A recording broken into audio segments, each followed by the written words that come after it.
Halo teman-teman semua, apa kabarnya hari ini? Senang sekali bisa ketemu lagi di Kecoa Elektrik. Kali ini saya pengen ajak kalian bahas topik yang mungkin kalau dibahas di tongkrongan bisa bikin suasana jadi agak panas. Tapi semua orang sebenarnya pengen tahu jawabannya. Yap, kita bakal ngobrolin soal perselingkuhan. Pasti kita sering banget kan dengar berita atau cerita temen tentang seseorang yang selingkuh. Padahal hidupnya kelihatan sempurna banget. Pasangannya baik, ekonominya bagus, anak-anaknya lucu. Tapi kok tetap jajan di luar? Rasanya nggak masuk akal kan? Nah, di video kali ini, saya nggak akan pakai istilah-istilah kedokteran atau teori buku yang bikin ngantuk. Kita bakal bahas pakai bahasa kita sehari-hari aja. Kenapa sih itu bisa terjadi? Apa yang ada di otak mereka pas lagi ngelakuin itu? Yuk kita bedah satu persatu, biar kita makin pintar jaga hati.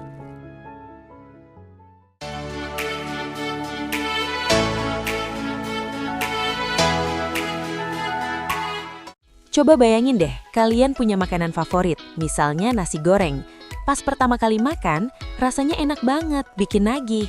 Tapi kalau kalian disuruh makan nasi goreng itu setiap hari, pagi, siang, dan malam selama 5 tahun berturut-turut, bosen nggak? Jujur aja, pasti bosen kan? Dalam hubungan ada yang namanya fase hambar. Di tahun-tahun pertama, semua kerasa indah. Tapi pas udah masuk tahun ke-5 atau ke-10, obrolan cuma seputar udah makan belum, anak sekolah jam berapa, atau tagihan listrik udah dibayar. Rasa kagum yang dulu bikin jantung deg-degan itu perlahan hilang. Nah, banyak orang selingkuh karena mereka kangen ngerasa spesial. Pas ada orang baru di kantor atau di media sosial yang tiba-tiba nanya, "Wah, hobi kamu unik ya?"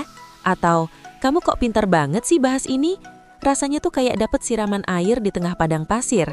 Mereka nggak nyari orang yang lebih ganteng atau lebih cantik, tapi mereka nyari rasa baru yang udah lama nggak mereka dapetin dari pasangan sahnya. Mereka pingin ngerasa hidup lagi.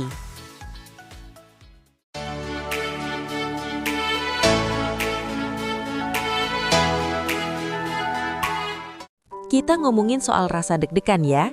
Tahu nggak sih, pas kita lagi suka sama orang baru atau lagi ngelakuin hal yang dilarang, otak kita itu ngeluarin zat yang namanya dopamin. Anggap aja ini zat bahagia alami dari tubuh kita. Selingkuh itu punya elemen rahasia yang bikin nagih. Rasa takut ketahuan, rasa seneng pas dapat notifikasi chat malam-malam, sampai rasa curi-curi waktu buat ketemu itu sebenarnya bikin candu. Mirip kayak orang yang hobi main game ekstrim atau balapan liar. Masalahnya, banyak yang salah sangka kalau rasa deg-degan ini adalah cinta sejati. Padahal itu cuma reaksi kimia biasa karena kalian lagi ngelakuin sesuatu yang baru dan menantang. Begitu hubungan selingkuhannya udah mulai serius dan masuk ke tahap rutinitas yang membosankan juga, biasanya mereka bakal bosan lagi dan nyari selingkuhan baru lagi. Jadi ini sebenarnya masalah kecanduan sensasi, bukan soal cinta.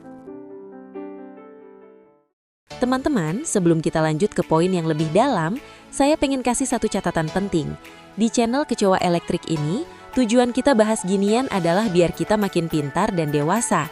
Tapi ingat ya, paham kenapa orang selingkuh bukan berarti kita membenarkan perbuatannya. Selingkuh tetap sebuah pengkhianatan yang jahat karena ngerusak percayaan orang lain.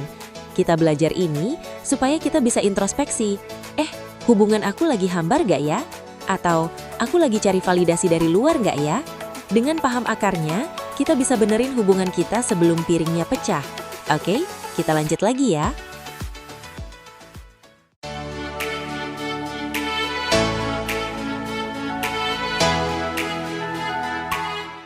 Ini nih yang sering banget jadi pemicu tapi jarang disadari. Ada banyak tipe orang yang kalau ada masalah sama pasangan, mereka malah diam. Mereka takut kalau protes nanti jadi berantem hebat, atau takut nanti pasangannya marah. Akhirnya semua rasa kesel, rasa kurang puas, dan rasa sedih yang ditumpuk sendiri di dalam hati. Nah, karena di rumah rasanya udah nggak nyaman dan penuh sama unek-unek yang nggak tersampaikan, mereka akhirnya cari tempat sampah di luar. Mereka curhat ke orang lain yang mau dengerin tanpa ngejudge. Awalnya cuma curhat, lama-lama nyaman, terus kebablasan. Sebenarnya selingkuh dalam hal ini adalah jalan pintas buat orang yang gak berani jujur. Mereka lebih milih punya cadangan di luar daripada harus duduk bareng pasangan dan bilang, "Sayang, aku ngerasa kita udah jarang ngobrol deh. Aku sedih." Padahal berantem itu sebenarnya sehat loh kalau tujuannya buat nyelesain masalah daripada diam-diam tapi nusuk dari belakang.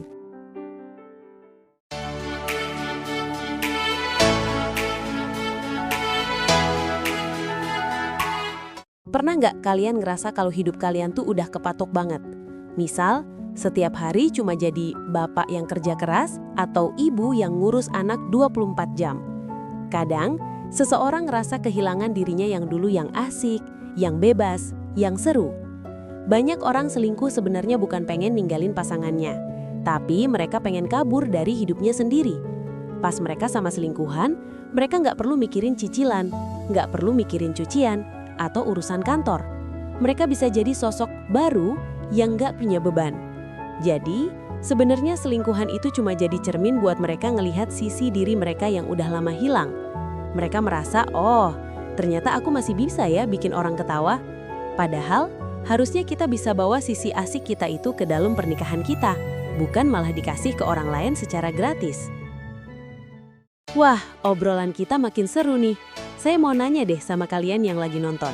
Menurut kalian, sebenarnya selingkuh itu bisa dimaafin nggak sih kalau pelakunya benar-benar tobat? Atau sekali selingkuh, selamanya bakal dicap pengkhianat? Yuk, tulis pendapat kalian di kolom komentar bawah ya. Saya pengen banget baca sudut pandang kalian yang beda-beda.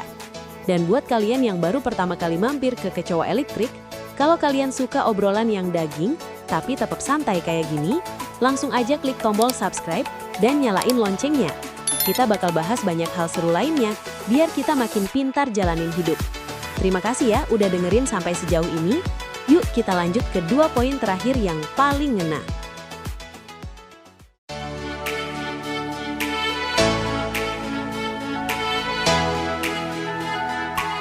Ini nih masalah teknis yang paling sering bikin orang kepleset. Banyak orang yang ngerasa dirinya kuat iman, jadi dia berani main api. Contohnya, curhat masalah rumah tangga ke lawan jenis lewat DM jam 1 malam.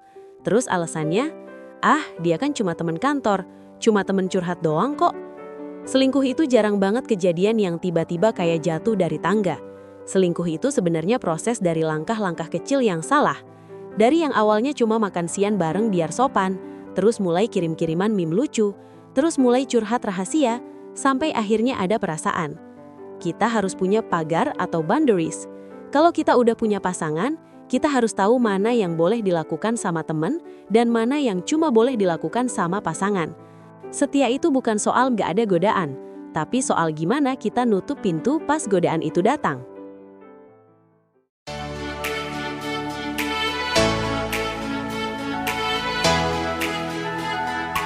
Poin terakhir ini agak pahit tapi nyata. Ada orang yang selingkuh karena dia dulu pernah diselingkuhin, atau dia ngerasa disakitin banget sama pasangannya. Akhirnya dia mikir, oh, kamu bisa gitu. Ya udah, aku juga bisa dong. Ini adalah cara yang paling salah buat nyelesain masalah. Balas dendam lewat perselingkuhan itu kayak kita minum racun, tapi berharap orang lain yang mati. Kita nggak bakal ngerasa lebih baik, malah beban moral kita jadi makin berat. Kalau emang udah nggak kuat, mending pisah baik-baik aja, daripada bertahan tapi saling menghancurkan lewat perselingkuhan.